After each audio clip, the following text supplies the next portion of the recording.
नमस्कार. आशाज यम्मी रेसिपीमध्ये आपलं खूप खूप मनापासून स्वागत आहे. माझ्या चॅनलवरती अगदी साध्या सोप्या पद्धतीने चविष्ट रेसिपीज कशा बनवायच्या हे सांगितलं जातं. जर तुम्हाला तशा रेसिपीज हव्या असतील तर माझ्या चॅनलला सबस्क्राईब केल्याशिवाय जायचं नाही. आज आपण पावट्याची भाजी बनवणार आहोत. पावटा सर्वांना माहीतच असेल. तर आज आपण पावट्याची अगदी खमंग आणि चविष्ट रेसिपी बनवणार आहोत आणि ही पद्धत आहे ती गावरान पद्धत आहे. आम्ही गावाकडे बनवताना अशाच पद्धतीने ही भाजी बनवतो. याच्यामध्ये कांदा टोमॅटो काही ॲड केलेला नाही. ह्याच्यासाठी आपण एक वाटण बनवणार आहोत, ते तुम्हाला मी पुढे सांगणारच आहे. त्यामुळे रेसिपी पूर्ण पाहायची आहे आणि अशा पद्धतीच्या रेसिपीज जर हव्या असतील ज्या कमी व्यापामध्ये अगदी स्वादिष्ट आणि चविष्ट रेसिपीज असतात, तशा रेसिपीज जर हव्या असतील तर चॅनलला सबस्क्राईब करून घ्यायचं आहे पटकन आणि त्याच्या साईडला जे बेल आयकॉन आहे तेही क्लिक करायचं आहे. आता हा पावटा मी घेतलेला आहे. पावटा तव्यावरती आपण छान तेल टाकून परतून घ्यायचा आहे. असं आपण परतून घेतल्यामुळे आपल्या या पावट्याच्या भाजीला खूप खमंग फ्लेवर येतो. त्यामुळे हा पावटा आपण तेलावरती छान परतून घ्यायचा आहे.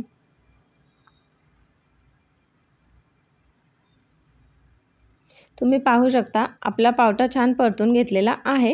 आता हा थोडासा मिक्सरला क्रश करून घ्यायचा आहे किंवा तुम्ही खलबत्त्यामध्ये थोडंसं ओबडधोबड ठेचून घेतलं तरी काहीच हरकत नाही. आता आपण याचं वाटण बनवणार आहोत. आपण याच्यामध्ये कांदा टोमॅटो काहीही टाकणार नाही आहे. तर हेच वाटण आपल्या भाजीमध्ये पडणार आहे. तर या वाटणामध्ये मी खोबरं किसून घेतलेलं आहे, 5 ते 6 लसूणच्या पाकळ्या, 1 इंच होईल इतकं आलं, थोडीशी कोथिंबीर, आपला जो घरगुती काळा मसाला असतो तोही ॲड केलेला आहे, थोडंसं गरम मसाला टाकून घ्यायचा आहे आणि आपला भाजीचा मसाला असतो तोही याच्यामध्ये थोडंसं टाकून घ्यायचं आहे. आता मसाले तुमच्या आवडीनुसार तुम्ही कमी जास्त करू शकता. आता याची पूर्ण आपण छान फाईन पेस्ट बनवून घ्यायची आहे. थोडंसं पाणी ॲड करायचं आणि त्याचं वाटण बनवून घ्यायचं.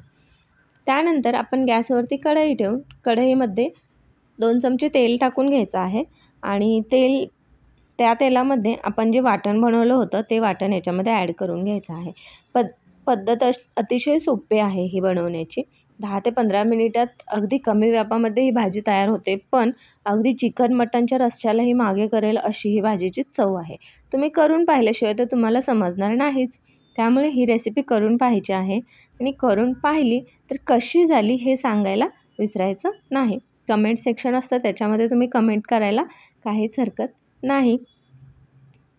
आता हे वाटण आपण छान तेलावरती तेल सुटेपर्यंत परतून घ्यायचं आहे. आपण जेव्हा भाजी बनवत असतो तेव्हा वाटण आपलं छान मसाले वगैरे तेलामध्ये छान परतायला हवेत, कारण हे असं परतल्यामुळे आपल्या भाजीचा जो कच्चा फ्लेवर असतो, मसाल्याचा जो कच्चा फ्लेवर असतो तो निघून जातो आणि भाजीला खमंग असा फ्लेवर येतो. त्यामुळे मसाले परतत असताना गॅसची फ्लेम मीडियम ठेवूनच मसाले परतून घ्यायचे आहेत. याला तेल सुटेपर्यंत परतून घ्यायचं आहे. हाय फ्लेमवरती मसाले परतायचे नाहीत, कारण मसाला आपला कच्चा राहतो आणि करपतो. त्यामुळे मसाले मीडियम फ्लेमवरती तुम्ही पाहू शकता आपल्या या मसाल्याला छान तेल सुटलेलं आहे. आता जो पावटा आपण भाजून घेतलेला होता तो पावटा मी मिक्सरवरती हलकासा क्रश करून घेतलेला आहे. मिक्सरवरती नसेल करायचं तर तुम्ही खलबत्त्यामध्ये थोडंसं ठेचून ओबडधोबड असं ठेचू शकता पावटा. आता हे जे मिक्सरमध्ये क्रश केलेलं पावटा आहे तो याच्यामध्ये ॲड करून थोडंसं परतून घ्यायचं आणि नंतर आपल्याला हवं तसं, आपल्याला जशी भाजीची थिकनेस हवी आहे त्या पद्धतीने आपण याच्यामध्ये पाणी ॲड करून घ्यायचं आहे.